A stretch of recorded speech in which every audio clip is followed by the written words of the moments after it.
Welcome back to Coaching Conversations. I'm Maria Sabio. And I'm Lourdes Slaver. Today we're sharing from our newly released book, A Path to Resilience, Small Steps to an Unshakable You. It's currently available at Barnes & Noble and Amazon. It's a modern interpretation of ancient Stoic wisdom. It's one quote, one interpretation, one takeaway that you can actually use today as a daily practice. And the more you return to it, the more it returns you to your center.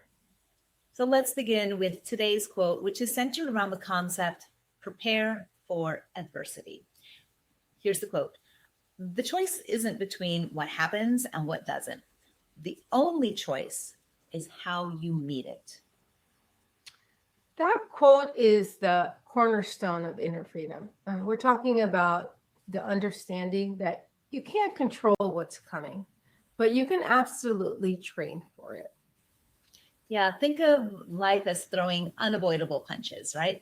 And we often grumble, resist, and waste energy trying to negotiate with reality, but reality doesn't negotiate. The Stoic's secret is realizing that, unlike other creatures seemingly forced by fate's code, you possess a unique feature, the ability to voluntarily opt in to acceptance.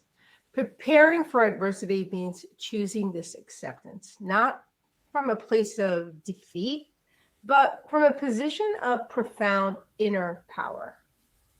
Yeah, that moment between the event and your reaction is your ultimate power zone.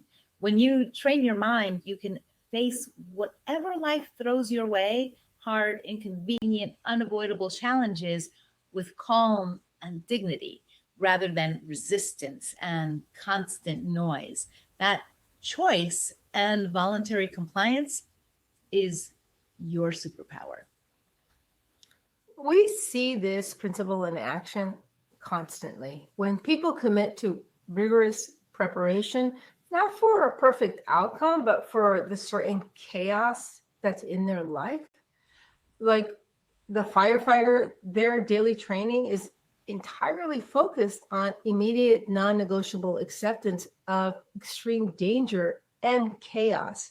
When the fire is raging, the preparation forces a rational, systematic response over any emotional resistance.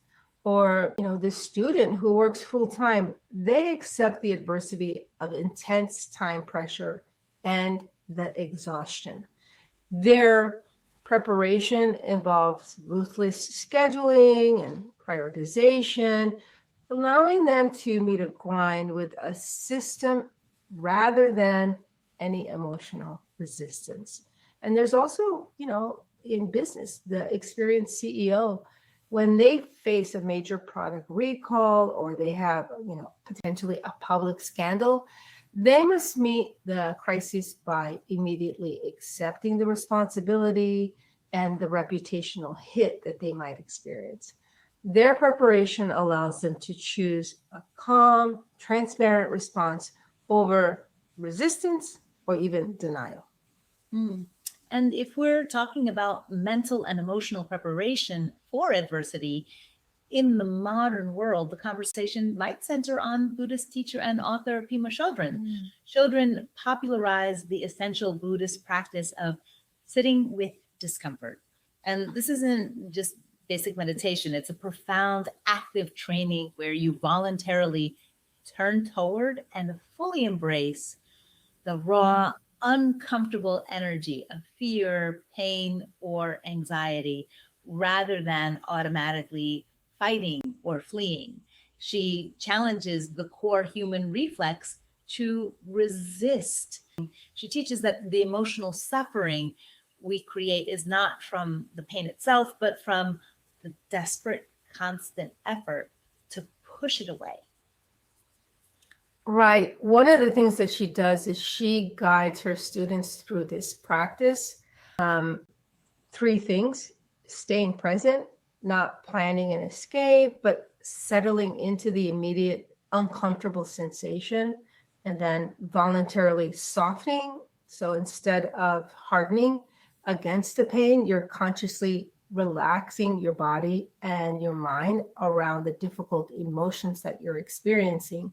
And then the final step is making friends with the fear, recognizing that the energy of fear or uncertainty is a natural part of being human, not an enemy that you're going to try to conquer.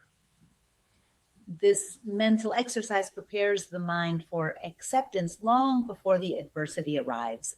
By facing the worst case scenario on paper, you realize two things. First, that you have more control over mitigation than you thought. And second, that the fear in your head is always much, much scarier than the reality. And this deliberate preparation makes the actual adversity less surprising, less impactful, and less likely to compromise your internal peace. So, your takeaway for this conversation is you don't have to just take what happens, you get to choose how you respond. Voluntary acceptance isn't about giving up or being passive, it's about owning your peace, even when the world is demanding otherwise. You're not just sweeping, or you're not just swept along. You're actually steering your ship. So choose acceptance like it's your superpower, because it is. Thank you for joining us. That's your thought for the week. Don't let it stay just a quote. Let it challenge you, let it shape you. Try it out in your life and see how it changes the way you think and the way you show up. We'll be back next week with another reading from our book, A Path to Resilience, Small Steps to an Unshakable You.